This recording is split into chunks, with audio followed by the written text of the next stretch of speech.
Hey guys, I just want to put this quick disclaimer at the start of this video. This video will not consist of any Diablo 4 trailers as they do not exist yet.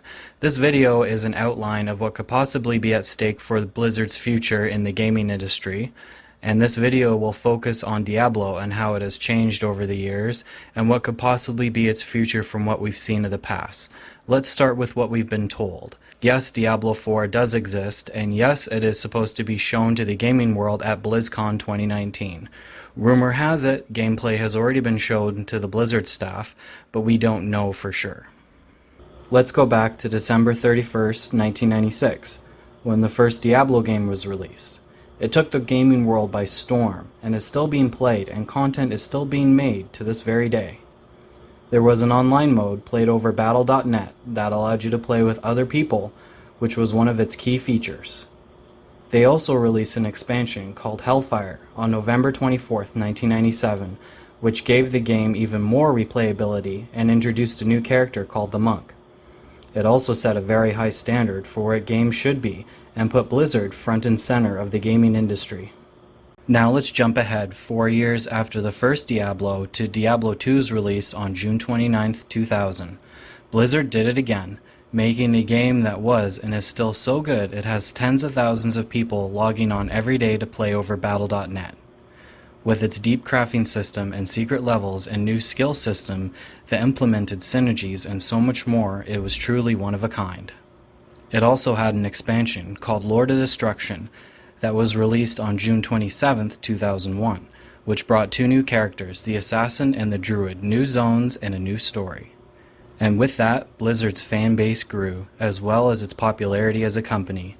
People loved the games, and finally had a company that they could trust and count on. You may be thinking, why the history lesson? I already know all of this. Just wait, because after 2012 is when it gets really interesting, and the timelines are an important part of this story. An important note, before we get into Diablo 3, around 4 years before the release of Diablo 3 on July 9, 2008, Activision merged with Vivendi Games, culminating in the inclusion of the Blizzard brand name in the title. Now let's jump ahead 12 years after Diablo 2 to the release of Diablo 3 on May 15, 2012. On July 25, 2013, around 1 year after Diablo 3's release, Activision Blizzard announced the purchase of 429 million shares from the majority owner Vivendi. This meant that Activision Blizzard were out on their own and free to do as they please. And thus we saw the effects that Activision had on Blizzard and their games by the implementation of the Diablo 3 auction house. You could buy items for gold or real money, and Activision Blizzard would take a small percentage of the profit.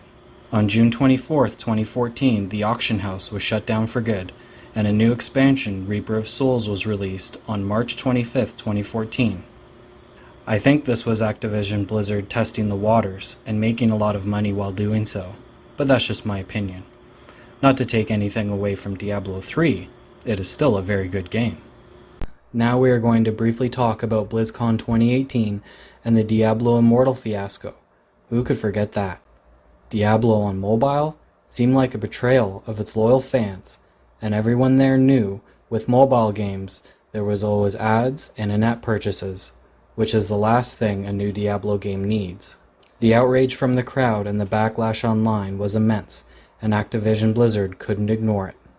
The community wanted a new Diablo game, not another in-your-face money grab with Activision loot boxes being the main source of progression.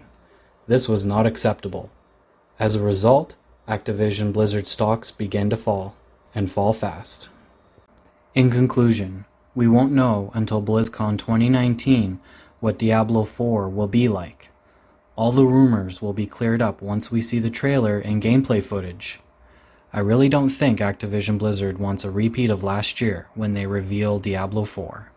Myself, I'm hoping for a WoW Dark Souls 3 mix, but not as hard as Dark Souls. I want to be able to explore the world freely and have memorable boss fights and be rewarded for completing challenges, with an intricate crafting system like Path of Exile, no real money auction house, and character and skill progression that doesn't confine you to one playstyle. Leave me a comment down below on what you think or hope Diablo 4 will be like. Even though other games such as Overwatch and World of Warcraft have done really well, there is still a massive amount of players still longing for Diablo content, myself included. I think they know what's at stake if they don't put their fans first instead of greed. Can Blizzard do all this? Of course they can.